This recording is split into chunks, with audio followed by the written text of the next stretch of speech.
Warhammer Fantasy Battles was one of Games Workshop's flagship games from 1983 all the way up till 2015, when GW pulled up Planet of the Apes and blew it all up, with the gaming community more or less being Chuck Heston in the situation.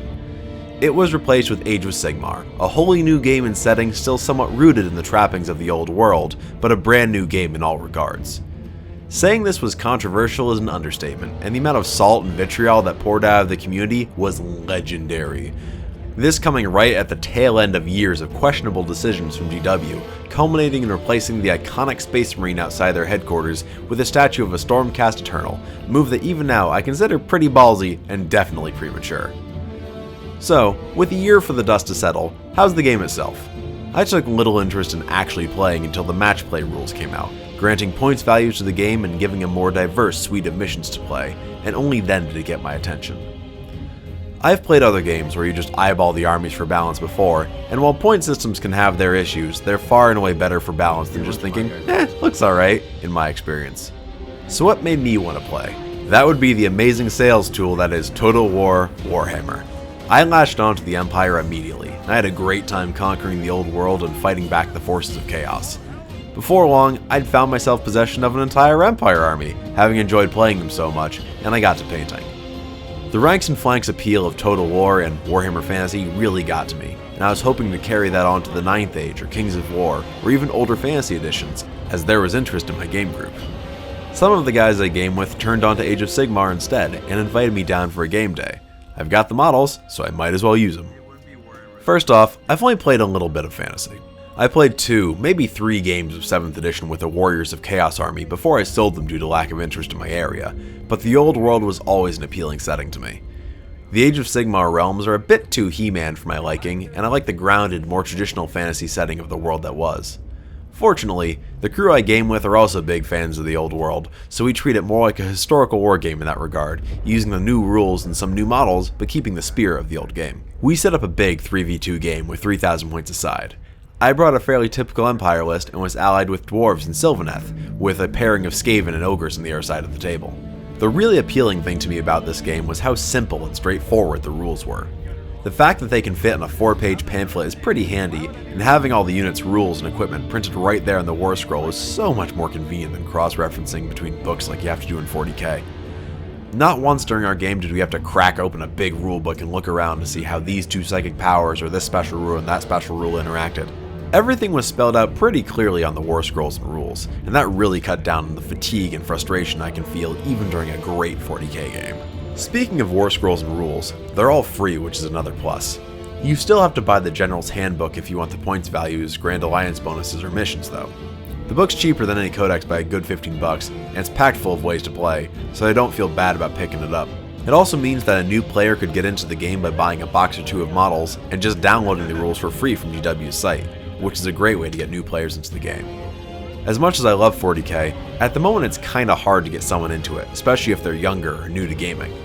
Those free rules can all live in the Age of Sigmar app, which is probably the best advertisement for an iPad I've ever seen. My comparatively clunky pile of printouts from the library didn't really compare, but still really neat that all these rules are freely available. The game also does something really interesting with turn order. Each player rolls off for first turn like we're all used to, but then you roll again every turn, meaning that you need to prepare for a potential 2 turns in a row from your opponent, or try and weather their turn to set up your own potential double turn, which provides a real tactical challenge. This extends even further into the combat phase, where players alternate choosing which unit will attack first. In this game, we had to decide which is more important, my Reiksguard Knights charging the Storm Vermin, or the Dwarf Warriors fighting the Clan Rats, and weigh that every turn. If my Knights go first, that means that our opponents could elect to have their Clan Rats go next and beat up the Dwarfs, or vice versa.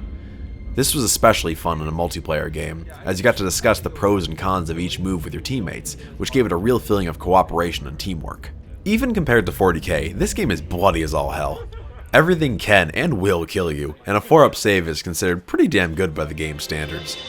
This was the case in Fantasy too, as I recall, and I like that more powerful weapons and cover have different modifiers in your saves. Again, not dissimilar from Warhammer Fantasy.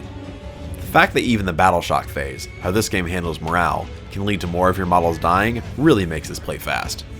The end of the game looks like a few scrappy bands of survivors running around trying to do as much damage as they can or take objectives, which can lead to some heroic last stands and fun narrative hooks. In our actual game, we had 4 objectives to take, each offering more points the further it was from your deployment zone. It was a nice and simple mission that also kept our forces mobile and split up. Earlier reviews I heard for Age of Sigmar likened it to a blender in the middle of the board, so I'm glad we avoided that with this scenario. I played too conservatively and definitely could have had a bigger effect on the game if I moved my troops and crossbows further up. We ended up losing by a few victory points, but we're maybe one more round away from tabling both players in the opposing team. Most importantly though, we had fun. It was a casual atmosphere with good beer and like-minded friendly folks, and it was the exact kind of vibe and game I was hoping for. I also got to pet this cool kitty, which is always a plus. Yeah. Do I have any problems with this game? Well, I guess given the scope of the game, your humble Empire State troop is more killable than ever, with more and more space given to huge monsters and giant golden baby men in all the art and new releases. It feels kinda like the rank and file guys from the wrong world, which is frankly pretty appropriate given the setting. If anything, the setting and how it was introduced are my biggest beefs with Age of Sigmar, and those don't even have to come into play during the actual game. Now this was only my first game, and it was in a pretty ideal environment. That being said, the moment I got home, I picked my brushes back up and went looking for some demigryph knights to flesh out my empire, so must have gotten its hooks in me somewhere. I can see the frustration that this isn't Warhammer Fantasy though. Your ranks and flanks aren't there, your old world isn't there, your magic phase isn't there, and a lot of the tactical depth and old-fashioned wargaming DNA you got from flanking and wheeling just don't exist in this game, or are completely different. It's a more casual, faster playing game that still has some hints of old Warhammer, but isn't the same.